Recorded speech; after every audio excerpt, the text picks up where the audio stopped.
Archetypes are great. They're Konami's way of making a bunch of cards and saying, hey, use these together. Trust me.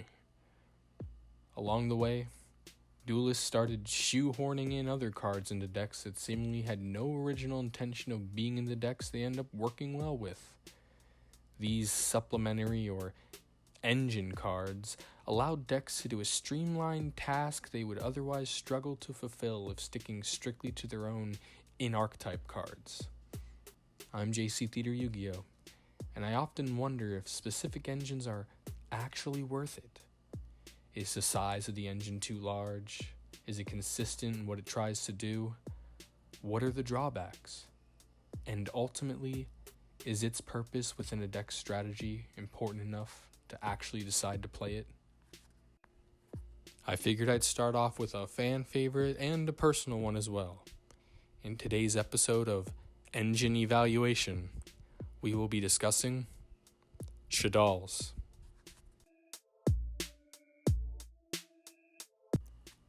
Released in Duel Links Alliance all the way back in 2014, Shaddolls quickly became a fan favorite deck that saw play as its own strategy, with people soon realizing that certain cards in the deck could be played in a smaller, more concise configuration, resulting in an engine. 3 key components are necessary to incorporate a complete Shaddoll engine into a deck.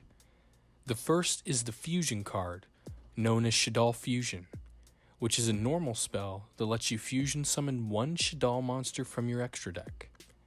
If your opponent has a monster on their side of the field special summoned from the extra deck, however, you are able to send the materials from your deck into the graveyard. This is a definite 3 of in any Shaddoll engine.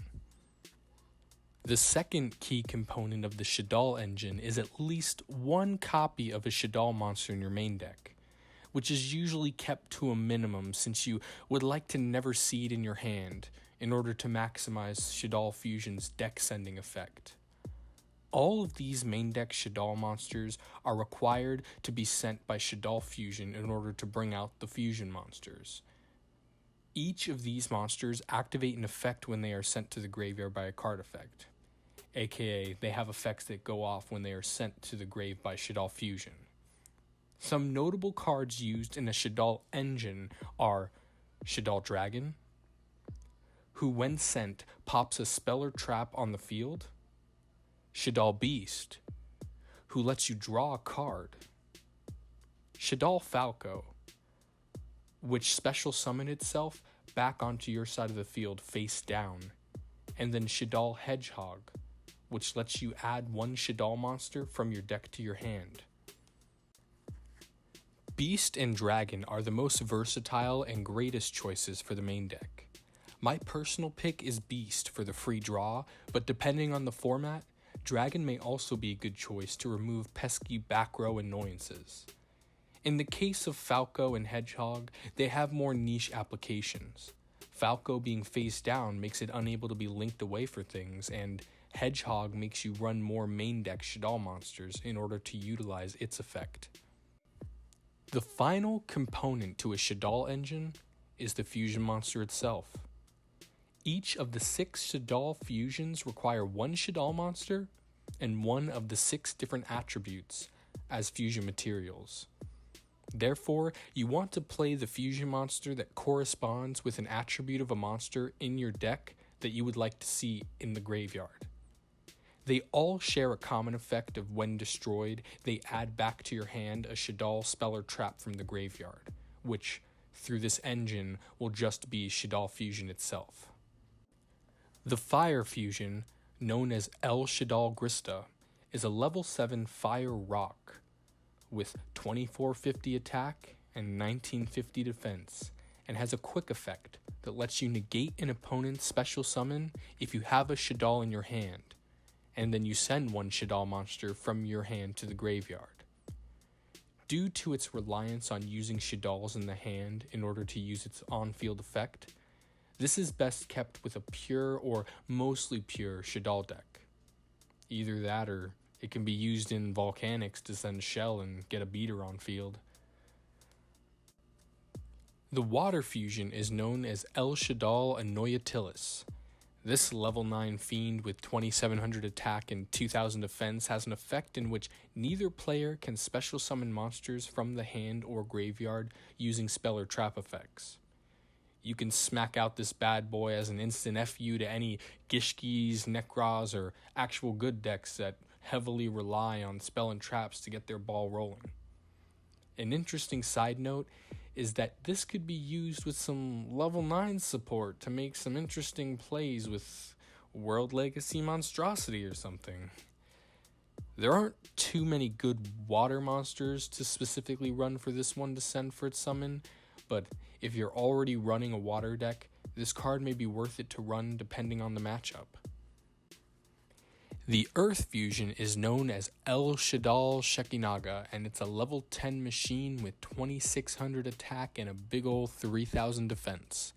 Its on-field effect is a quick one that lets you negate the activation of an opponent's special summon monster effect by sending one Shaddoll monster from your hand to the graveyard after the negation. Despite being similar to GRYSTA in the hand resource department, Shek shines through because it can send earth monsters, such as Giant Rex for dinosaurs, or just be a level 10 machine on the field for rank 10 trains. Definitely one of the more viable and represented Shaddoll fusions. The Wind Fusion is the exact opposite, I'm afraid. Shaddoll Wendigo is a level 6 psychic monster with 200 attack and 2800 defense. Her quick effect allows you to make one monster you control unable to be destroyed by battle by an opponent's special summon monster. At least the target for the niche battle destruction can be any monster, not just Shaddolls, right? Unless it's for the memes, don't play this card. There's a reason this is the lowest rarity fusion monster in the archetype.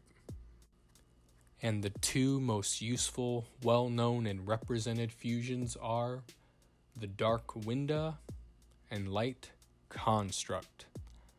Winda only allows either player to special summon once per turn, and Construct destroys any special summon monster she attacks before the damage step.